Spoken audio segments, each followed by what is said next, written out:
यमराज ने बताया, पत्नी के अलावा इस एक स्त्री के साथ संबंध रखना पाप नहीं होता। जय श्री कृष्णा मित्रों, आज एक बार पुनः आप सभी का स्वागत है ज्ञानवर्धक कहानी चैनल की इस एक और एपिसोड में।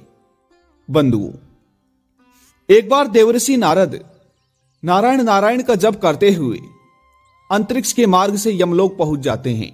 बंधुओं, यमलोक के देवता यमराज विशालकाय सिंहासन पर विराजमान होते हैं। उधर उनके पास चित्रगुप्त बैठे हुए थे। तभी देवर्षि नारद उस स्थान पर पहुंच जाते हैं। दोस्तों, देवर्षि नारद को आता देख यमराज उनका स्वागत करते हैं और उन्हें प्रणाम करते हुए कहने लगते हैं, हे देवर्षि नारद, आपके आगमन से यमपुरी धन्य हुई है। तभी देवर्षि नारद कहते हैं, हे मृत्यु और न्याय के देवता यमराज, आपको प्रणाम है। बंधुओं, फिर यमराज कहते हैं, हे देवर्षि, आज बड़े युगों के बाद आप यमपुरी पधारे हैं। अवश्य ही कोई महत्वपूर्ण कार्य होगा। कृपया आप हमें बताने की कृपा करें कि आप किस आयोजन से आज यमपुरी आए हैं। तब नारद कहने लगते हैं, हे धर्मराज, आप मृत्यु और न्याय के देवता हैं। तीनों लोगों के प्राणियों को उनके कर्मों के अनुसार दंड देने का कार्य आप करते हैं। दोस्तों, आपके पास समस्त प्राणियों का चराचर का लेखा जोखा है। वहीं पापी मनुष्यों को आप नरक में डालते हैं और पुण्यवान मनुष्यों को आप स्वर्ग में भेजते हैं। दोस्तों, इसलिए आपको मनुष्य के सभी पाप और पुण्य कर्मों का ज्ञान है। मैं आपके पास एक विचित्र प्रश्न लेकर आया हूं। बंधुओं, कृपया आप मेरे इस प्रश्न का उत्तर दें। बंधुओं, फिर यमराज कहते हैं, हे देवर्षि, आप सत्य कहते हैं। हमारे पास तीनों लोगों की प्राणियों का लेखा जोखा रखा हुआ है, क्योंकि प्रभु ने हमें यही कार्य सौंपा है। हम प्रभु के आदेश से ही मनुष्य के पाप और पुण्य के आधार पर उन्हें दंड देते हैं। हे देवर्षि, आपके मन में जो भी प्रश्न है अथवा शंका है, आप निसंकोच होकर पूछिए। हम अपने सामर्थ्य के अनुसार उनका समाधान अवश्य करेंगे। बंधुओं, तभी देवर्षि कहने लगते हैं, हे यमराज, शास्त्र कहते हैं कि एक पुरुष को केवल एक ही स्त्री से विवाह करना चाहिए, एक ही स्त्री से संबंध बनाना चाहिए। किंतु मैंने यह देखा है कि कुछ मनुष्य अनेक विवाह करते हैं, अनेक स्त्रियों से संबंध रखते हैं। क्या यह पाप नहीं है? क्या ऐसे मनुष्य को नरक में डाला जाता है? इस पर शास्त्र क्या कहते हैं? क्या कोई मनुष्य अनेक स्त्रियों से विवाह कर सकता है? दोस्तों, देवर्षि नारद कहते हैं, कृपया आप मेरी शंका को दूर करें। बंधुओं, तभी यमराज कहने लगते हैं, हे देवर्षि, आपने समस्त मानव जाति के कल्याण के लिए उचित ही प्रश्न किया है। संसार में मनुष्य एक से अधिक विवाह कर सकता है या नहीं? इसका उत्तर देने से पूर्व मैं आपको एक कथा सुनाता हूं।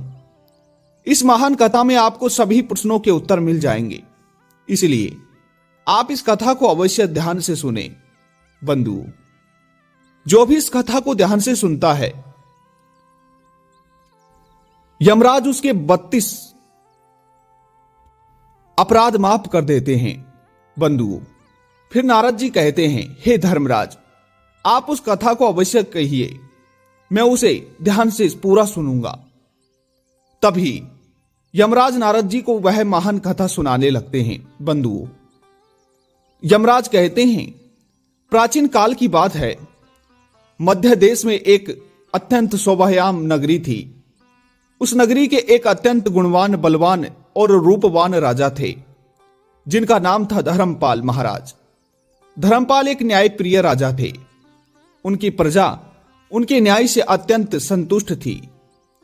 राजा भी अपनी प्रजा की इच्छा अच्छी तरह से देखभाल करते थे। प्रजा की सभी जरूरतों को अच्छी तरह से ध्यान रखते थे। महाराज की सुकन्या यानी कि महाराज की सुकन्या नाम की पत्नी थी, जो अत्यंत सुंदर, गुणवान और चरित्रवान प्रतिव्रता नारी थी। महाराज धर्मपाल और रानी सुकन्या बहुत ही दयालु स्वभाव के थे। दोस्तों, वे हर प्रकार की यज्ञ, दान, धर्म तथा अनुष्ठान किया करते थे और उनके साम्राज्य में सब कुछ था, किंतु केवल एक कारण से महाराज, महारानी और प्रजा दुखी थी। महाराज को कोई संतान नहीं थी, जिससे महाराज दुखी और चिंता में रहते थे।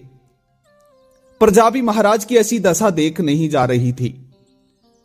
कितने ही प्रयास करने पर भी महाराज को कोई संतान नहीं हो रही थी। महाराज ने अनेक वेद बुलाए, अनेक पुत्र प्राप्ति के उपाय किए, दान धर्म किया, व्रत किए, किंतु उन्हें किसी भी उपाय से संतुष्टि नहीं मिली। फिर एक दिन प्रजाजन महाराज के पास जाते हैं और कहते हैं, हे महाराज, आप पुत्र प्राप्ति के लिए दूसरा विवाह करें। किंतु महाराज अपनी प्रजा की बात से सहमत नहीं होते हैं। बंधुओं, महाराज रानी सुकन्या से बहुत प्रेम करते थे, इसलिए वे अपनी पत्नी का दिल नहीं दुखाना चाहते थे। दोस्तों, तथा महाराज शास्त्रों का भी ज्ञान रखते थे। एक पुरुष को केवल एक ही स्त्री से प्रतिनिष्ठ रखना चाहिए। पत्नी के होते हुए कभी दूसरी स्त्री के पास नहीं जाना चाहिए। जिस प्रकार से एक मादा पशु के साथ दो नर पशु नहीं रह सकते, ठीक उसी प्रकार एक पुरुष के साथ दो रियाज नहीं कभी सुखी नहीं रहती। जो पुरुष एक स्त्री, एक पत्नी होते हैं, वे दूसरी से संबंध रखता है, वह घोर पाप करता है और नरक में ही गिरता है। इसी कारण से महाराज दूसरा विवाह नहीं करना चाहते थे। फिर प्रजाजन महारानी के पास जाकर उनसे आग्रह करते हैं कि वे महाराज को दूसरा विवाह करने के लिए मनाएं। तभी रानी सुकन्या प्रजा के दुख समझती है और महाराज के पास कहने लगती है, हे स्वामी, आप कृपया दूसरा विवाह कर लीजिए। हमारे राज्य को भविष्य में एक राजा की आवश्यकता पड़ सकती है। फिर राजा रानी को भी मना कर देते हैं और कहने लगते हैं, हे प्रिय, यदि मैं दूसरा विवाह कर लूंगा तो मैं पाप का भागीदारी बन जाऊंगा और मुझे नरक में ही जाना पड़ेगा।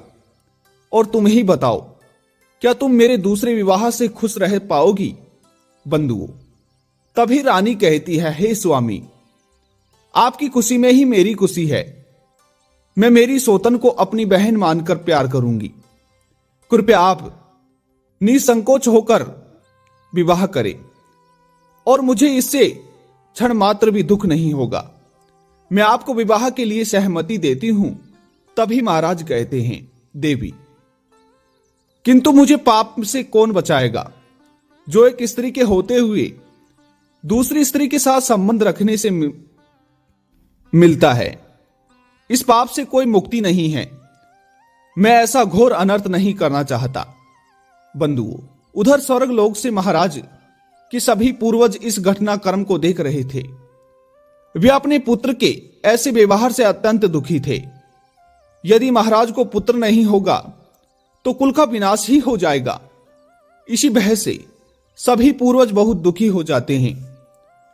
फिर एक दिन सभी पूर्वज महाराज के सपने में आकर उन्हें दर्शन देते हैं, दोस्तों, और कहते हैं, पुत्र, तुम्हारे कारण ही हमारी दुर्गति हो रही है, हमारी कुल का विनाश हो रहा है।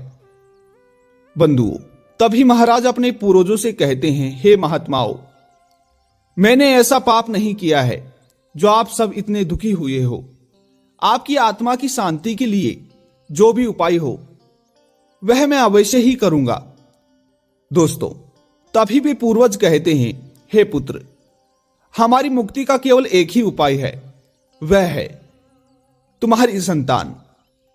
तुम पुत्र को जन्म नहीं दोगे तो तुम्हारा साथ हमें भी नरक मिलेगा। हमारा संपूर्ण कुल और वंश नष्ट हो जाएगा। इसलिए हे पुत्र, हम तुमसे विनती करते हैं, तुम दूसरा विवाह करो। पुत्र के बिना मनुष्य को दुर्गति प्राप्त होती है। पुत्र ही अपने माता पिता का उद्धार करता है, उन्हें मोक्ष दिलाता है। दोस्तों, जब वह श्राद्ध करता है तो हमारे पाप नष्ट हो जाते हैं। जब वह पृथ्वी लोक पर दान करता है, धर्म करता है, तो हमें स्वर्ग लोक में भोजन की प्राप्ति होती है। इसीलिए हे पुत्र, तुम शीघ्र ही पुत्र की प्राप्ति के लिए कोई उपाय करो। अपने पितरों की बात सुनकर महाराज दूसरा विवाह करने के लिए तैयार नहीं होते हैं। दोस्तों, फिर सभी प्रेतगण दुखी होकर यमराज के पास जाते हैं और उनसे विनती करते हुए कहते हैं, हे धर्मराज, कृपया हमारे कुल की रक्षा कीजिए। हमारे पुत्र को कोई संतान नहीं है और संतान के बिना हमारा कुल ही नष्ट हो जाएगा। कृपया आप हमारे पुत्र को दूसरा विवाह करने की आज्ञा दे। दोस्तों, फिर यमराज कहते हैं, हे महात्माओं, मैं अवश्य ही तुम्हारे पुत्र को समझाऊंगा और उसे पुत्र प्राप्त करने के लिए प्रेरित भी करूंगा। दोस्तों, ऐसा कहकर यमराज पृथ्वी लोक पर आते हैं और एक साधु का रूप धारण करते हैं। साधु का रूप धारण करके महाराज धर्मपाल के दरबार में जाते हैं। उन साधु को देखकर महाराज धर्मपाल अत्यंत प्रसन्न होते हैं और उनका आदर सत्कार करते हैं। दोस्तों, फिर उनसे पूछते हैं, हे महात्मा, आप कौन हो और किस प्रयोजन से आप हमारे इस राज्य में पधारे हैं? दोस्तों, आपके मुख्य मंडल का तेज देखकर, अर्थात उस साधु के मुख्य मंडल का तेज देखकर प्रतीत होता है कि आप अवश्य ही कोई बड़े तपस्वी हैं। तभी वह साधु उस राजा से कहते हैं, हे बल्स, मैं साक्षात यमराज हूं। तुम्हें पूर्वजों की द्वारा प्रार्थना करने पर ही मैं स्वयं तुमसे मिलने के लिए आया हूं। दोस्तों, वह साधु महाराज से कहते हैं, हे बस, तुमने अपने पूर्वजों को रूठा दिया है, उनसे तुम्हारा सारा साम्राज्य नष्ट हो जाएगा। पुत्र के बिना तुम्हारी दुर्गति हो जाएगी। तुम्हें कभी भी मोक्ष की प्राप्ति नहीं होगी। शास्त्र कहते हैं, मनुष्य को मोक्ष की प्राप्ति के लिए पुत्र को जन्म अवश्य देना चाहिए। दोस्तों, फिर महाराज कहते हैं, हे धर्मराज, मैं विवश हूं। मैं दूसरा विवाह करके पाप का भागीदारी नहीं बनना चाहता। इससे अच्छा है कि मैं पुत्रहीन होकर जीवन व्यतीत करूं। दोस्तों, यमराज कहते हैं, हे वंश, तुम्हारे न्याय प्रिय आचरण से और अपनी पत्नी के प्रति एक निष्ठा देखकर मैं अत्यंत प्रसन्न हूं। किंतु हे धर्मपाल, एक मनुष्य दूसरा विवाह अवश्य कर सकता है, इसमें कोई पाप नहीं है। यदि किसी पुरुष की अपनी पत्नी उसके दूसरे विवाह के लिए सहमति देती है तो वह पुरुष दूसरा विवाह निश्चित ही कर सकता है। इसमें कोई भी पाप नहीं है। दोस्तों, शास्त्र कहते हैं कि यदि एक पत्नी से पुत्र की प्राप्ति नहीं होती और उसकी पत्नी उससे दूसरा विवाह करने की अनुमति देती है तो उसे दूसरा विवाह करने से निसंकोच होकर करना चाहिए। दोस्तों, साक्षात धर्मपाल के द्वारा ऐसे वचन सुनकर महाराज अति प्रसन्न हो जाते हैं और यमराज को धन्यवाद देते हैं। फिर यमराज उस स्थान से अंतर्ध्यान हो जाते हैं। दोस्तों, यमराज महाराज धर्मपाल अपनी पत्नी सुकन्या के पास जाते हैं और से दूसरा विवाह करने की अनुमति मांगते हैं तो महारानी सुकन्या उन्हें दूसरा विवाह करने की अनुमति देती है। दोस्तों, तब महाराज दूसरी स्त्री से विवाह कर लेते हैं जिससे उन्हें एक सुंदर पुत्र रत्न की प्राप्ति होती है और उधर स्वर्ग लोक में सभी पूर्वज भी आनंदित हो जाते हैं और यमराज का बार बार धन्यवाद करते हैं। तो दोस्तों, इस प्रकार से धर्मपाल ने नारद जी को स्त्री और पुरुष के विवाह और आचरण संबंधी महत्वपूर्ण ज्ञान दिया। दोस्तों, आपको यह कथा कैसी लगी कमेंट बॉक्स में अवश्य बताइएगा और एक बार पुनः मिलते हैं नई ज्ञानवर्धक और प्रेरणादायक वीडियो के साथ। कहानी कैसी लगी कमेंट बॉक्स में अवश्य बताएं। पुनः मिलते हैं। जय श्री कृष्णा। धन्यवाद।